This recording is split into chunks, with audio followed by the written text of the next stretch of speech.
And Josh has got that sort of special man of the people feel when you come up here, hasn't he, Frank?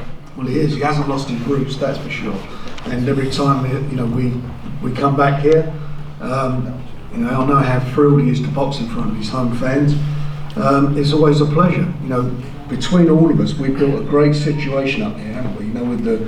With the resurgence of boxing in Leeds, and we're going to continue to move forward with that. And the name of the game is now, hopefully there's no banana skin here if he comes through, which I have every confidence he will, because I think he's the best out there. I think he's the best in the division, out of all the champions. He comes through this, and we're looking to get to Elland Road again. As I said earlier, this is what it's all about.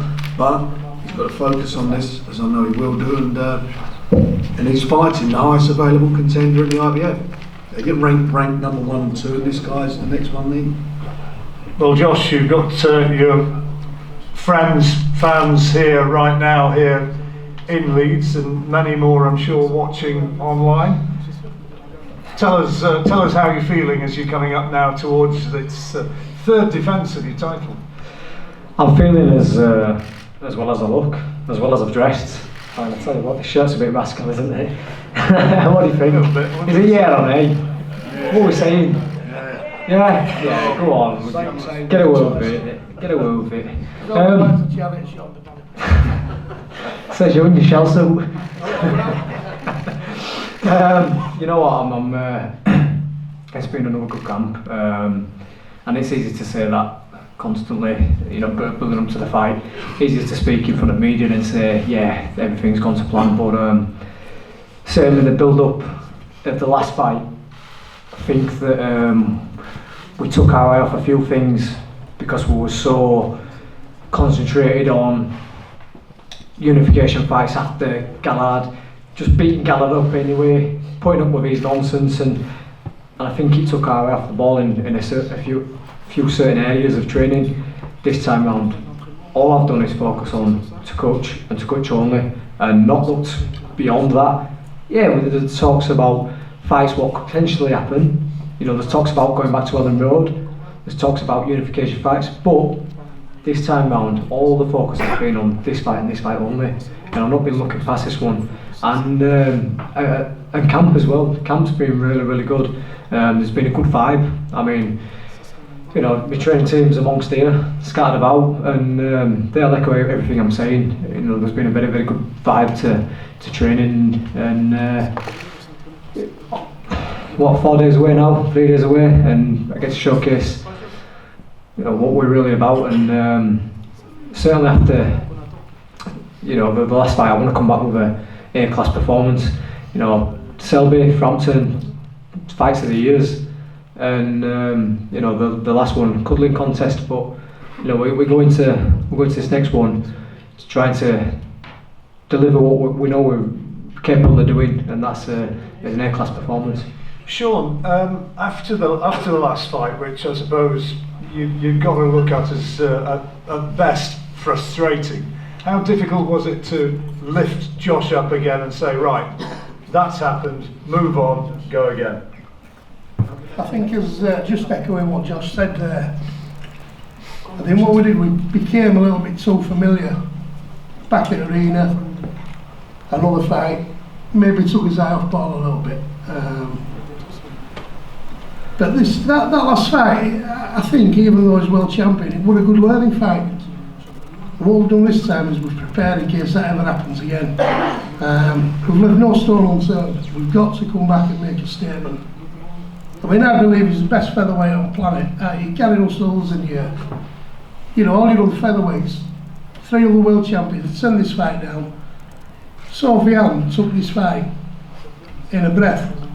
There were no, we'll think about it, there were no negativity. He jumped at the opportunity to become a world champion. But he's got to come and he's got to rip that away. He's got to come and he's got to rip it away. And I think that's what he's about.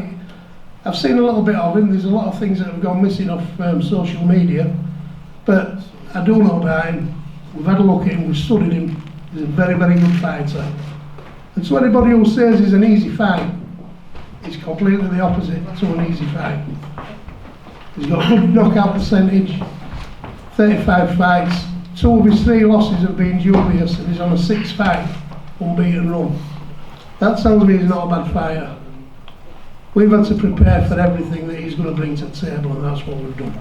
So Saturday night we're looking to make a statement to prove that we are the best featherweight on the planet. He's a southpaw, guys. How much of a problem is that? Like I say, we've learned a lot from that last fight. I think a big issue in that last fight is with all the bad mouthing and the bad talk between Josh and Barry Gallard. I think what happened was we took his eye off the job in hand, and he just wanted to beat him up so badly, trying too hard. I'm thinking, you know, the last fight, he won the last fight. He didn't get beat, he won the last That's fight. it, yeah. And it takes 2 to make a fight. His tactics were to come and nick it, not to win it, not to come in there and stand and have a fight. He was trying to nick it, and the referee, I don't think, got it right. He should have took dock points. It would have been a different fight, but he won it, and that's what champions do. They win. They keep winning. They keep winning, and that's what he did against the guy. You know, we didn't want the fight. Let's get it right. No one wanted it. We all knew it was going to be a pain in the arse defence, and we got stuck with it. So that's what it was. He won the fight. Done what we had to do. He is the best featherweight on the planet. There's no doubt about it. And if he was so bad last time out, then why didn't Santa Cruz or Valdez want to fight him? They were offered big money to fight him. That's all you need to look at. And we're here now fighting the best available contender in the IBF ratings. That's who he's fighting, and you can't take it for granted. This fella's not here, as I say, to make up the numbers. Here comes to fight, but you know what? He is something special. Leeds have got a special champion here, and years to come they're gonna. I know you appreciate him, but you're going to really appreciate him for what he is, because he can unify these titles if we can make the fights. But first of all, as he said himself, he can't take his eye off the ball. This guy's standing in front of him, and he's got to dispose of him, and he's got to do it in style, and that's what it's all about on Saturday. Well, I'm sure that Sofiane will see a very, very different outcome to that.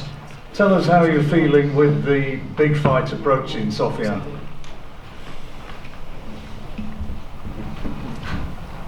French. Yeah, you can speak French. Can you speak English? Well, can you speak? He said in French. Can you speak English? No, he doesn't. So those two.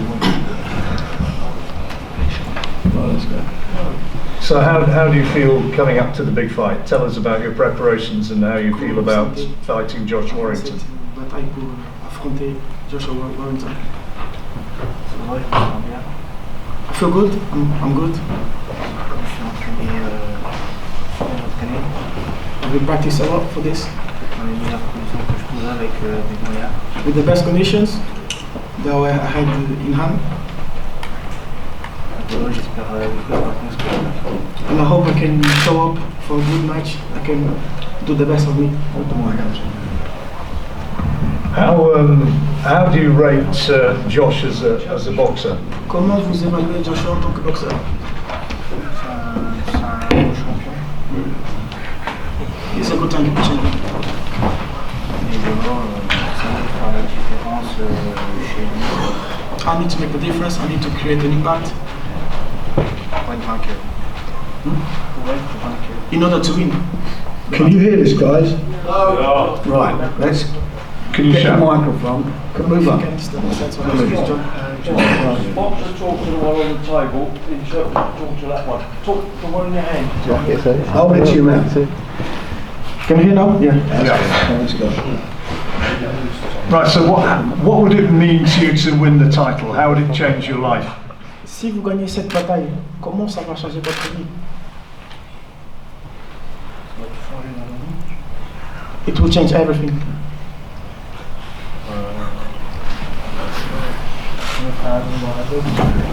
I will create my own reputation, my own name in the boxing industry. My children will be proud of me.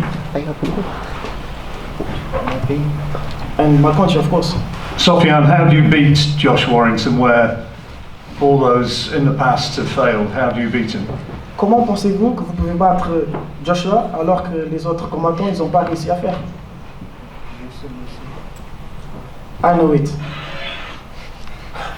You know it, but how? Vous savez, mais comment? Bollocks.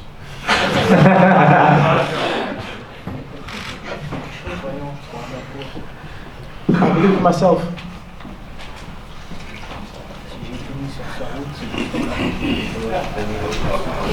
If I am on this way, it's because I'm ready to fight, and this is what I'm going to do. What about the crowd, Josh? As ever, that's going to give you a bit of an advantage, isn't it? It's always a boost. Going a bit serious now, aren't we? Man, a few words to Sofian. He's ready. He's ready, yeah. I'm not too confident with his French. I mean, he's meant to be French. It's almost as good as mine. Je m'appelle Josh, I beat to Leeds. I got a C with that. Listen, I think not only the last fight being a motivation, I think we're dwelling a little bit too much on that, but I realise that the things what he said there, he can be an hero, he can go back home, a hero, you know. He's turned his career around instantly by beating me. So I can't let that happen. And I can understand as a world champion how fighters can overlook other fighters, how fighters can get complacent, you know, how fighters can just go through the motion through camp. But I don't let that happen. I don't let that happen for a number of reasons. First of all, I know that he would have been given absolutely everything in the last 11 weeks, 12 weeks to put him in the best opportunity to try win this title. Secondly, we're on a mission. You know, we have talked about unifications, and although I said I'm not letting that be a distraction, for me to carry on going, to keep on climbing the rankings, I've got to win. Boxing's a crazy game of snakes and ladders with very few ladders and many snakes, and you roll your dice. You win, you lose. You win, you take another step forward, and ultimately you march towards titles, world titles, unification fights. But you lose, you take a backward step, and then you could have that slippery slope down that snake, and it could take you years to get back. And I'm prepared to do that at this moment in time. I've worked far too hard, sacrificed far too much to stop right now. Let's do it right. If you take away 2018, people will have said this is a 50-50 fight for me. Just because of the way I came through winning the world title against Selby and Frampton, all of a sudden it's a walkover.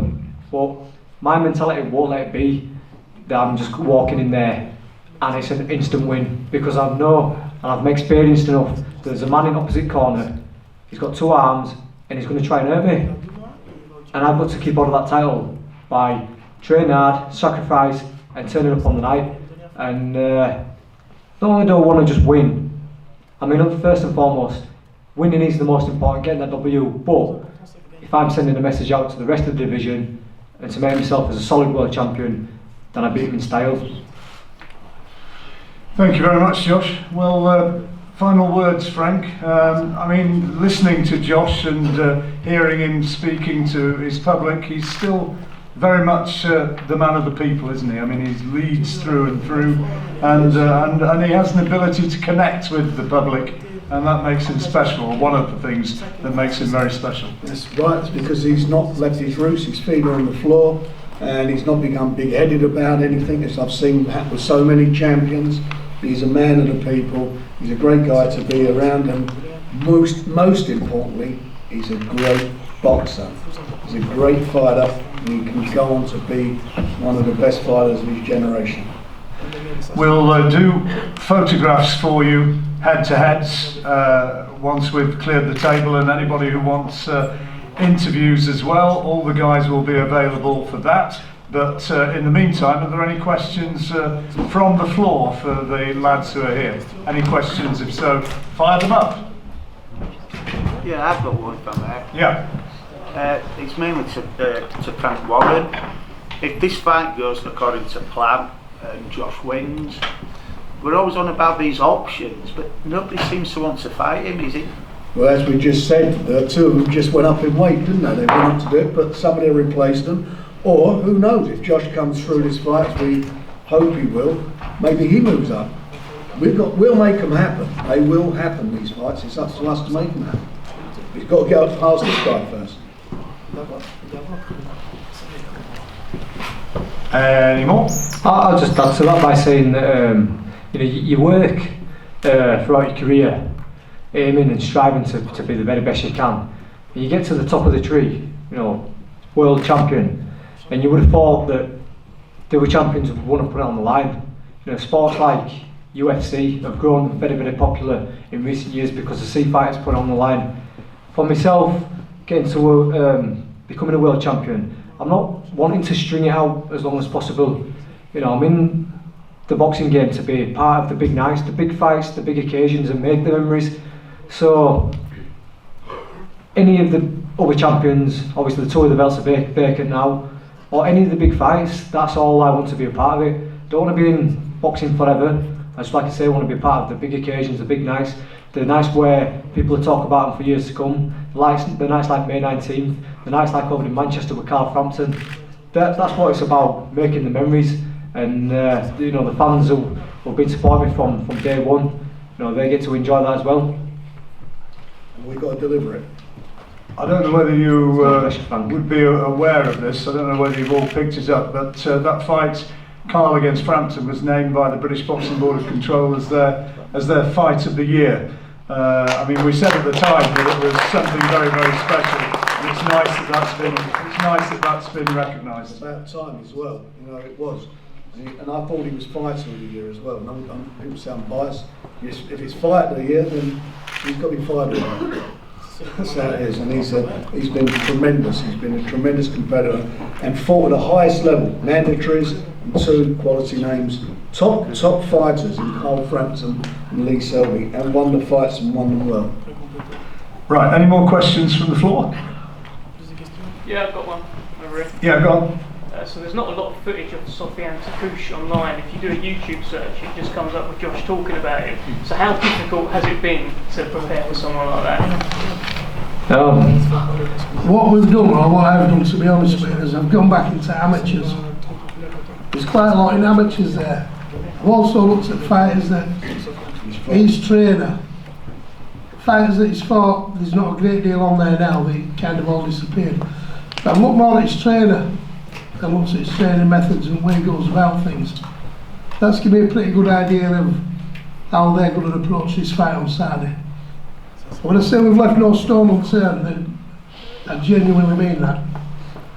So Saturday night, what I've just said there, you'll see, that's exactly what we've done, because we are going to do it, we're going to do it in style. Honestly, straight to it, business done, and then we move on again. Master plan, there you go. I think going back to John's original question when he mentioned that he's southpaw, yeah, he is a southpaw, but I think if you get to world level, you will have come up against many southpaws throughout your career, and you know, I have over the different years, you know, likes of Brendan Monroe, Dennis Tibedon, you know, you can count some of them as a switcher to, but I've dealt with them, and you know, at the end of the day, it's just another man stood in front of me, so we've prepared really well for this one, believe me. Nick?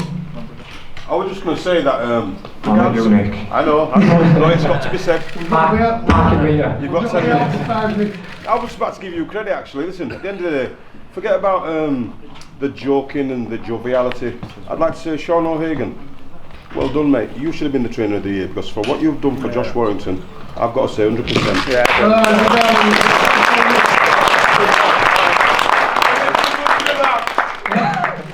Likes a good kebab. I like the kebab.